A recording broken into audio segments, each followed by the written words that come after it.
When I was 29 years old, I met my now husband.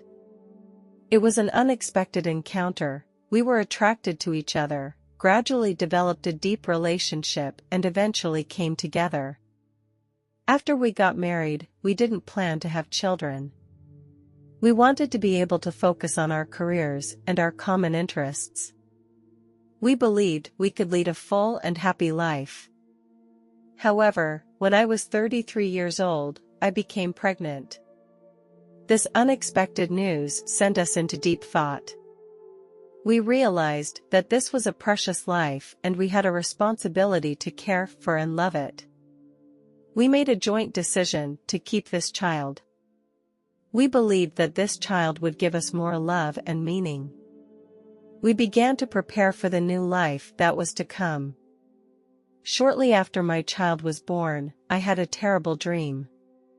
I dreamed that I had been in a terrible car accident that resulted in the loss of my life. This dream made me feel very scared and upset. For the next few months, whenever I drove, images of this dream would come to my mind. I told myself that it was just a dream and that I should not see it as some kind of omen. I became very cautious and sensitive to every detail of my driving.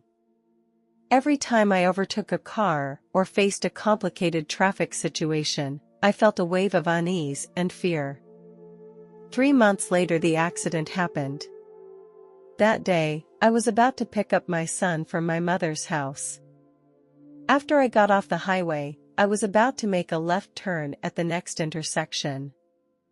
As I approached the intersection, I noticed that the traffic light was turning red and I sped up. Just then, a truck came directly at me. Time seemed to slow down and I heard an ear-splitting crash. The large truck slammed into my minivan.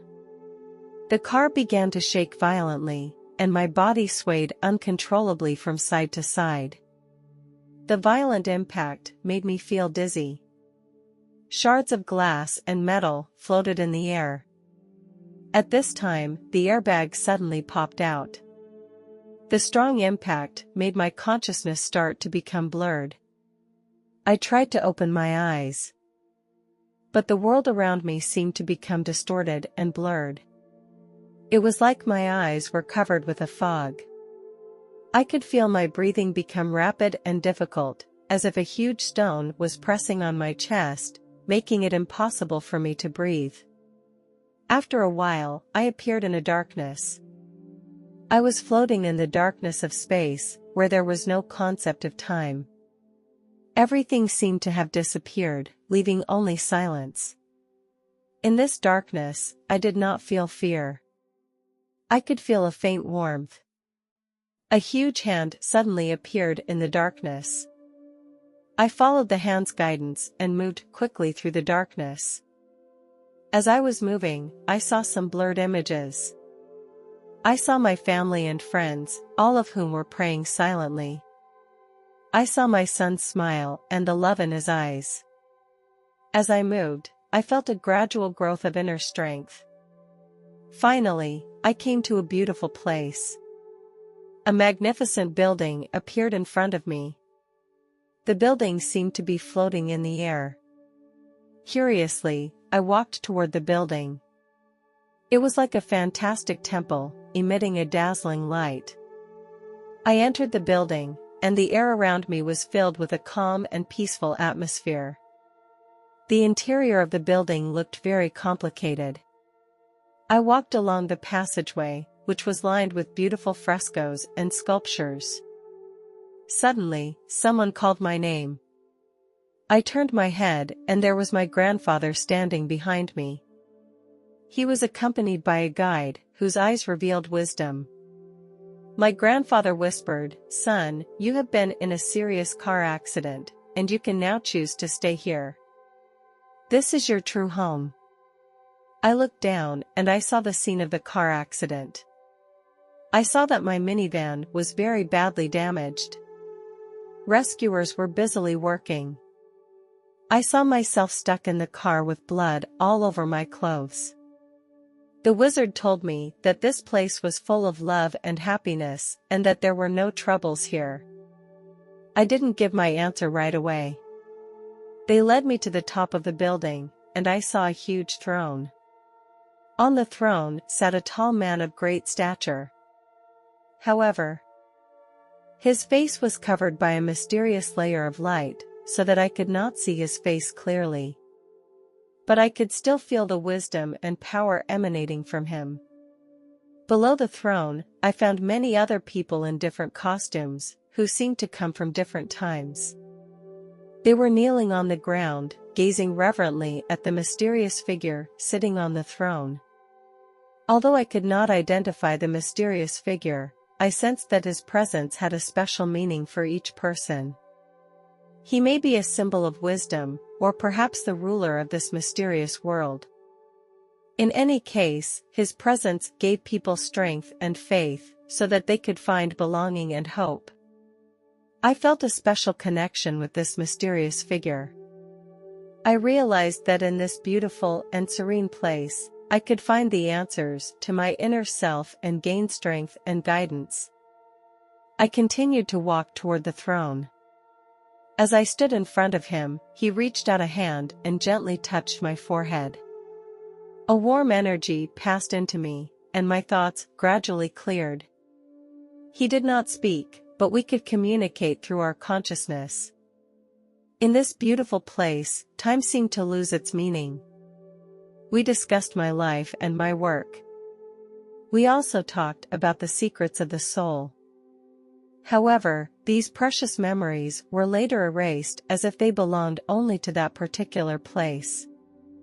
I realized that, as humans, we may not be able to fully understand these secrets, because they are beyond our limited perception. Perhaps it is this uncertainty of not being able to fully understand that will allow us to grow better on Earth. In the end, he told me that I could choose to return to the real world and continue my life's journey, or I could stay in this place. Whichever decision I made, he would respect and accept my choice. I was struggling internally. I stared at the mysterious man, not knowing how to make a choice.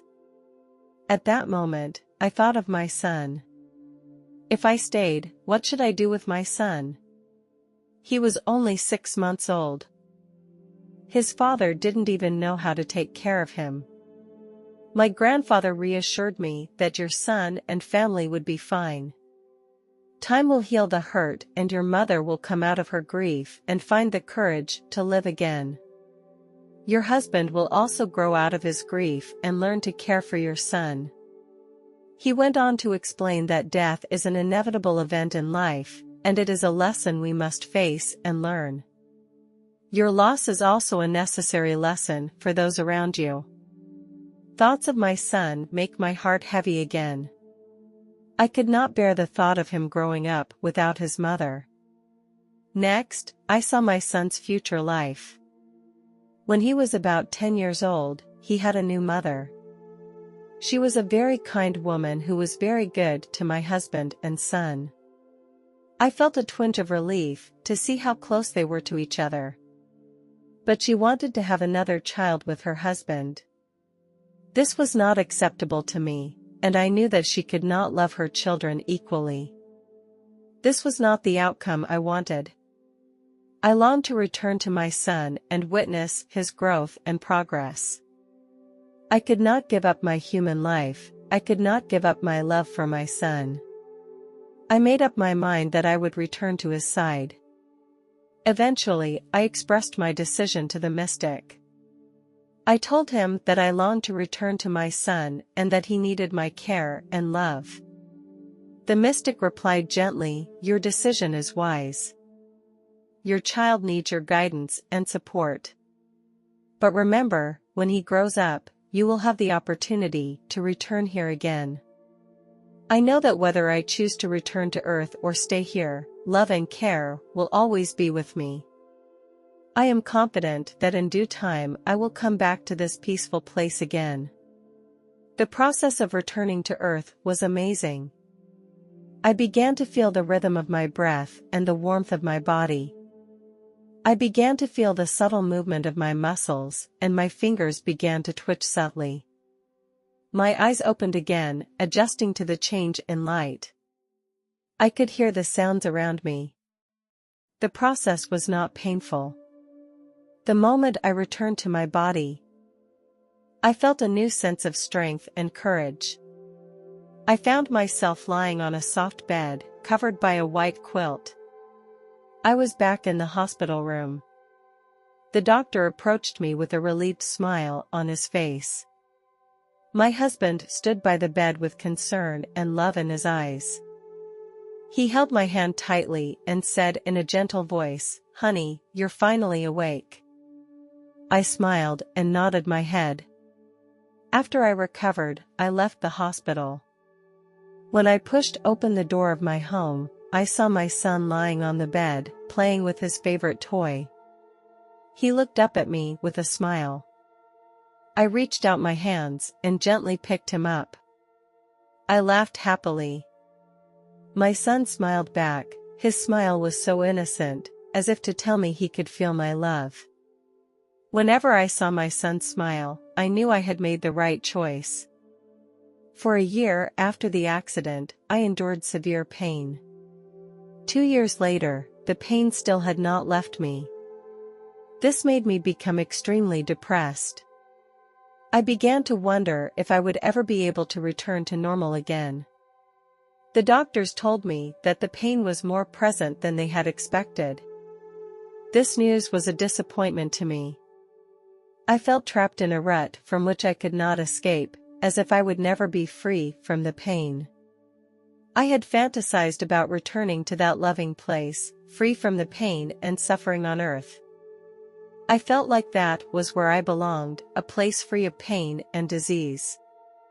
However, I knew that my son was the only reason for me to continue living. Although my heart would often yearn to return to that place, I accepted the fact that I was back on earth.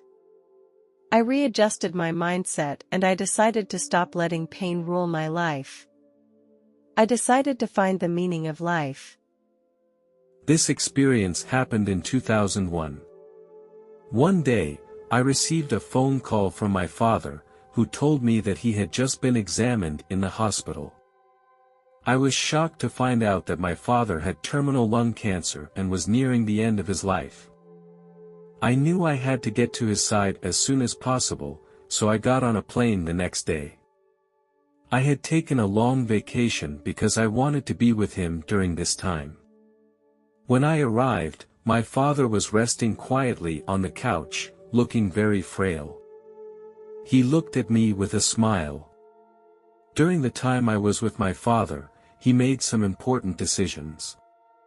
First, he decided to forego further treatment because he thought it would only cause him more pain. He decided to welcome death. To help my father find peace in his soul, some priests came to his home. They spoke with the father about faith and Jesus Christ. One of the pastors asked, "Do you accept Jesus Christ as your Savior?"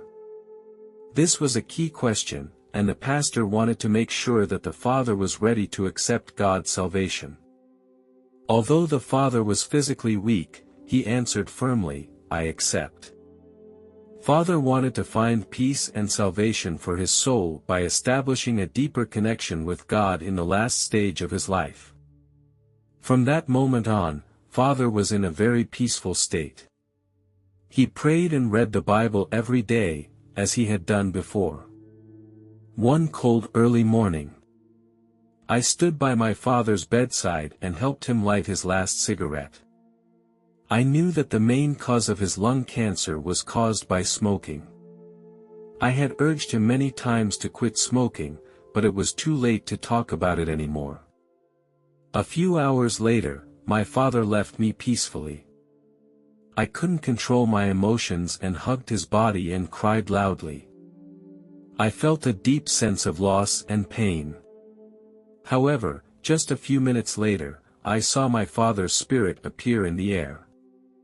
It was as if it was telling me that he had achieved relief and happiness. It was a feeling I had never had before, an experience beyond reality. I shouted up into the air in excitement. "Dad, is that you? I love you." At that moment, I felt a special kind of peace and happiness, as if my father's soul had passed on a kind of comfort to me. Later, I told my family members around me about the event. They did not feel excited and thrilled. On the contrary, they reassured me that it was just a hallucination I had when I was extremely sad. These words made me question my own feelings, and I began to think that maybe they were right, maybe I was just missing my father so much that I was hallucinating.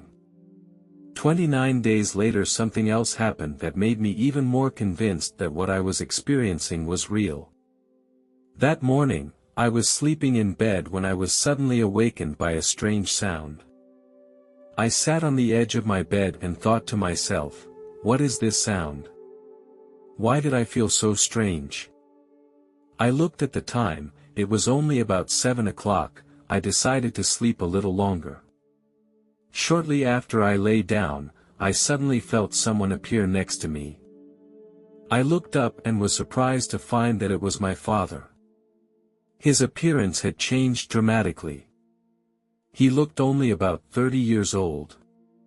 He was wearing a pair of jeans and a plaid shirt, an outfit he used to wear before. He looked in very good health. My father's smile was so warm and familiar. My father held my hand, and I could clearly see the details on his left hand. The lines on his fingers were clearly visible. These details made me feel his real presence, as if the connection between us had never been broken. I knew that his spirit had come to me once again. The next thing I knew, I was out of my body. I looked down and saw my body still lying on the bed. I was shocked and excited because it was an experience like no other. My father had been holding my hand, and his presence gave me a sense of strength and comfort. I felt a sense of light weightlessness. I began to move upward with my father. We passed through the roof and then through the clouds. We came to a beautiful and peaceful world. The sun was bright and warm here. Light clouds floated in the sky, creating beautiful patterns and shapes. We continued along a path lined with flowers, which gave off an enchanting fragrance. Father led to a huge square where a lot of people were gathered. Each of them had a smile on his face. They held hands and sang and danced together. I saw a huge table on the right. The table was covered with food. To my surprise, the food was not meat, but some fruit-like food. I noticed that one fruit was similar to an orange, but it was brighter in color and shimmered. There was also another fruit shaped like a grape, but it was blue in color. My father took me out of the lively square and we came to a peaceful countryside. Under a large tree, I found an elderly man sitting in a chair, holding an old book in his hands. Not far from him, two old men were playing chess. Curious, I approached them. The chess board seemed to be floating in the air. They did not need to touch the pieces, they could control the movement of the pieces through their mind. Their eyes were very focused on me. When they determined the position, the pieces would float gently in the air and land on the position they wanted. I was amazed by this wonderful sight. Next, my father took me to the depths of the countryside. A cozy little wooden hut appeared before my eyes. The cottage was surrounded by a faint fragrance of wood. There was a small garden in front of the door. The furniture inside was all handmade.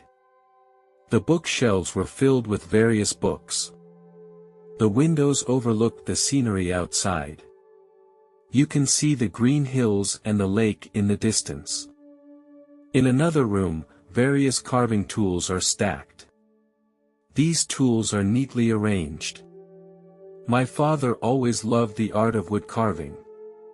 I vividly remember that when I was 7 years old, my father made an exquisite toy pistol out of wood.